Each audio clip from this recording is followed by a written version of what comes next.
Party का नेता, आपका विधायक घोषणा करो ना, उस कमबख्त को निकालो पार्टी से और उसको एक बार यूपी भेज दीजिए, बाकी उपचार हम अपने आप करवा लेंगे। आबू आजमी हो, चाहे उनके श्री अखिलेश यादव जी हो, चाहे उनके अन्य कोई नेता हो, इन सब के अंदर क्रूर मुगल शासक जिसे कहा जाता है, औरंगजेब की आत्मा घुस गई है।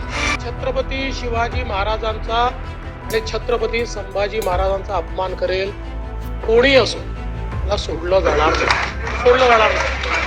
छत्रपति शिवाजी महाराज जी का अपमान जो भी करेगा, छत्रपति संभाजी महाराज का अपमान जो करेगा, उसको महाराष्ट्र नहीं छोड़ेगा। परमानेंटली करना चाहिए। कितने दिन के लिए किया है? बजट सत्र का क्या मामला होता है? वो 2-3 हफ्ता चलेगा। सबसे गलत हिस्ट्री दिखाई जा रही है।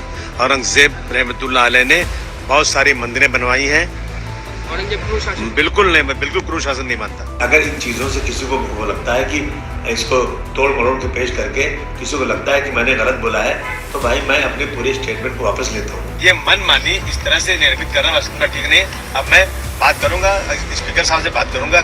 मुख्यमंत्री की भाषा अफसोसजनक इतनी खराब हो गई है कि उनकी भाषाओं में औरंगजेब जैसी पुट्टा दिखती है। तारीख को तो नहीं बदला सकते, ये तो मुगलों की हिस्ट्री खत्म करना चाहते थे, वो तो बदल नहीं सकते। मेरी नजर में औरंगजेब एक अच्छे हुक्मरान थे। उनको लगता होगा, लेकिन औरंगजेब एक क्रूर शासक थे। लोग जो औरंगजेब का तारीफ करें हमारे देश में रह करके, वो सब पे देशद्रोह का मुकदमा चलना चाहिए। औरंगजेब और खिलजी नाम तो आपने सुना ही होगा, मगर हाल ही के दिनों में ये नाम सिर्फ इतिहास की किताबों तक सीमित नहीं रहे, बल्कि राजनीति के अखाड़े में बदल गए हैं, चर्चा का बड़ा मुद्दा बन गए हैं। सवाल ये है कि इतिहास को हम सबक के तौर पे देखें या सियासत का औजार बनाएं। सबसे पहले बात करें इतिहास के औरंगजेब का दौर हो या खिलजी का दौर, दोनों को उनकी सैन्य ताकत और शासन शैली के लिए जाना जाता है। किसी के लिए ये कठोर शासक थे तो किसी के लिए कुशल प्रशासक थे। लेकिन इतिहास को समझने का सही तरीका क्या है? किताबों में दर्ज तथ्य या फिर सियासत से प्रेरित बयान? अब आते हैं मौजूदा राजनीति पर। हाल ही में समाजवादी पार्टी के नेता अबू आजमी ने औरंगजेब को लेकर बयान दिया, जिसके बाद बीजेपी ने तीखी प्रतिक्रिया दी। महाराष्ट्र में ये मामला इतना बढ़ गया कि आजमी को विधानसभा से निलंबित तक करना पड़ा। लेकिन ये पहली बार नहीं है जब इतिहास को लेकर सियासत गरमाई हो।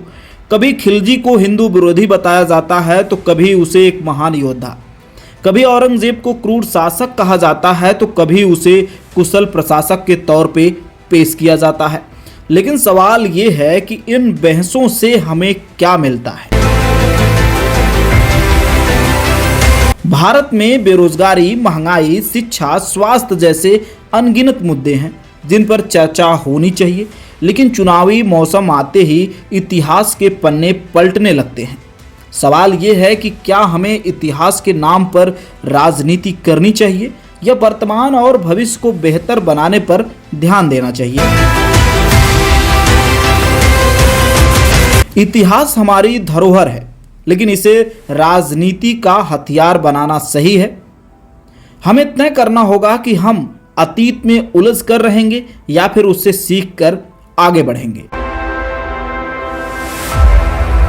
ये वीडियो आपको कैसी लगी? एक ओपिनियन अपनी ज़रूर दीजिएगा। वीडियो बनाने में काफ़ी मेहनत, काफ़ी रिसर्च लगता है, सो उम्मीद करूंगा कि आप कमेंट बॉक्स में एक कमेंट ज़रूर करें। वीडियो में दी गई जानकारी आपको कैसी लगती है कमेंट बॉक्स में ज़रूर बताएं। और प्यारे दोस्तों, चैनल का आर्थिक सहयोग करने के लिए, सच्ची पत्रकारिता को जीवित रखने के लिए दिए गए QR कोड पर आर्थिक सहयोग जरूर करें। नमस्कार, आभार, अभिनंदन। मैं भीमा चित्रा, मिलता हूं अगली वीडियो में।